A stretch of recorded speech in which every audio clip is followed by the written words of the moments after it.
Metamaterial, Mystery or Misinformation by Charles Lear.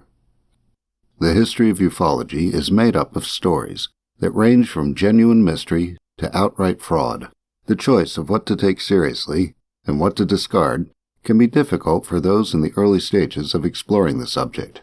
A good maxim to start with might be, consider the source, and some good claims to examine with this in mind are those involving metals, lately referred to as metamaterials, said to have been recovered from flying saucers/UFOs.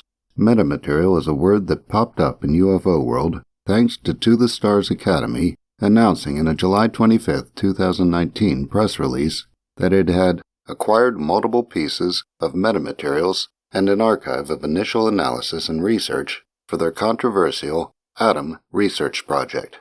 It is explained that ATOM stands for Acquisition and Data Analysis of Materials, which is an academic research program for the purpose of exploiting of exotic materials for technological innovation.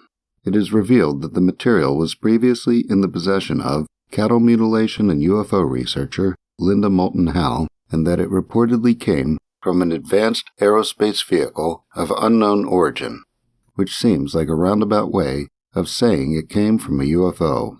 This certainly isn't the first time someone has come forward with the claim of having a mystery metal of possible unearthly origin.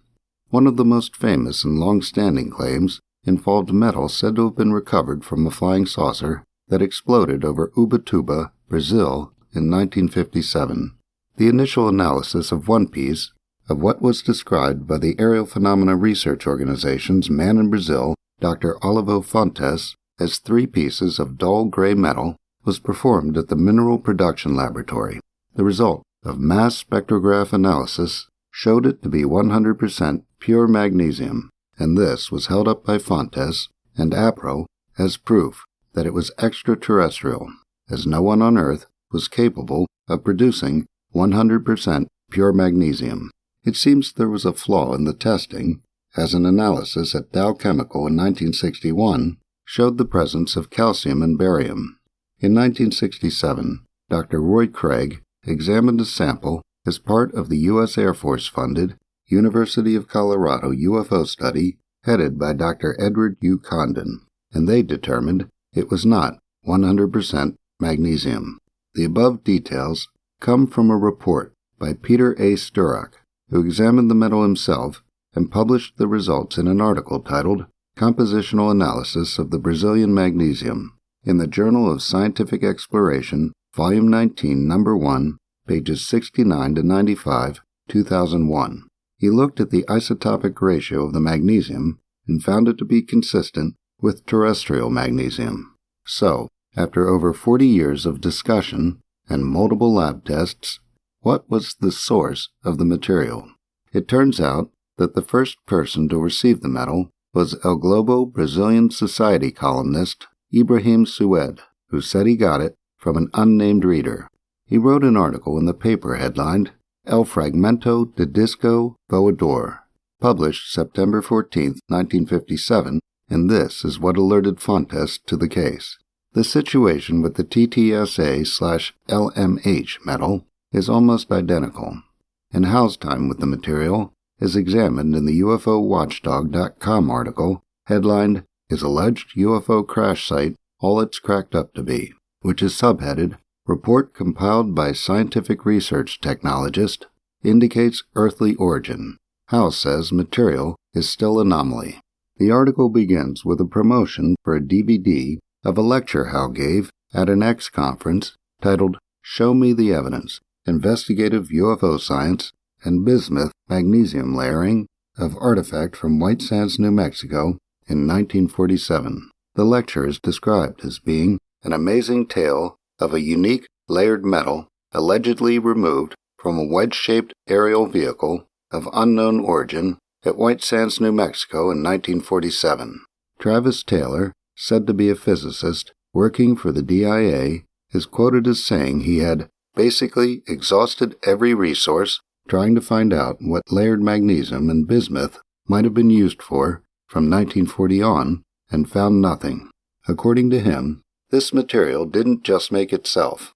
It had to come from somewhere, and no one's told anyone about this material. The rest of the article is devoted to the report mentioned in the subheading, which was written by Nicholas A. Ryder and submitted to Hal on August 7, 1996, updated November 30, 2001, entitled Summary of Our Analysis of the Claimed Roswell Crash Artifact as Discussed on the Art Bell Show, 1996. Ryder describes the material as a small chunk of lightweight material, sawed or microtomed from a larger parent piece. According to him, this can be seen in photos of the material as well. The material is irregular in contour, consists of silver and black layers, and is brittle.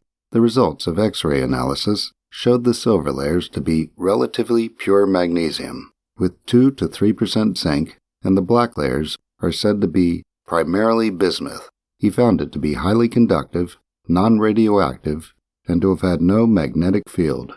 In the section titled Testing for Unusual Properties, Ryder says he was told by Hal that the artifact structure was possibly indicative of a hypothetical propulsion system, and that extremely high DC potentials applied to the metal structure would cause it to lose weight. According to him, testing with a power supply providing about 15,000 volts DC and a Van de Graaff generator providing 30 to 50 kilovolts caused no change in weight. According to Ryder, the material is not made up of anything unknown and resembles residue found in physical vapor deposition chambers. He adds that he had worked cleaning residue from the world's largest commercial e-beam coater in Ohio, and that if he hadn't known better, he would have thought someone had sent him a souvenir from his former place of work. In his 2001 update, Ryder offers a solution to the mystery of why the material is made up of magnesium and bismuth. According to him, he found a reference to a process called the Betterton-Kroll process, whereby molten magnesium is floated onto molten lead to pull the bismuth impurities out of it, and the magnesium is often used repeatedly. So, after all the discussion and testing, what was the source of the material? It turns out that it was received in the mail by late-night radio broadcaster Art Bell in 1996, along with a letter from an anonymous source. According to the source, his grandfather was part of a retrieval team that responded to the Roswell crash. The actual crash site is said to have been at White Sands, New Mexico, that involved 2 dead aliens and 1 live one. He wrote that his grandfather broke off some of the metal to keep as a souvenir. The material became known in UFO world as Art's parts, and it seems that some of it might be in the hands of the U.S. military, as in 2019, TTSA signed a 5-year contract with the Army's Combat Capabilities Development Command, which involved their commitment to study metamaterials provided to them by TTSA. According to the contract, government shall perform assessments, testing, and characterization of collaborator-provided technologies. The government is interested in a variety of the collaborators' technologies, such as, but not limited to, inertial mass reduction, mechanical structural metamaterials, no longer one word here, electromagnetic metamaterial waveguides, quantum physics, quantum communications, and beamed energy propulsion. According to the October 21, 2019 Vice magazine article by M.J. Benias, headlined Tom DeLonge's UFO Research Group signs contract with U.S. Army to develop far future tech, the Army committed to spending $750,000, none paid to TTSA, over 5 years. Charles Lear is the author of Crashed Saucers and Malevolent Aliens, available at Amazon.com.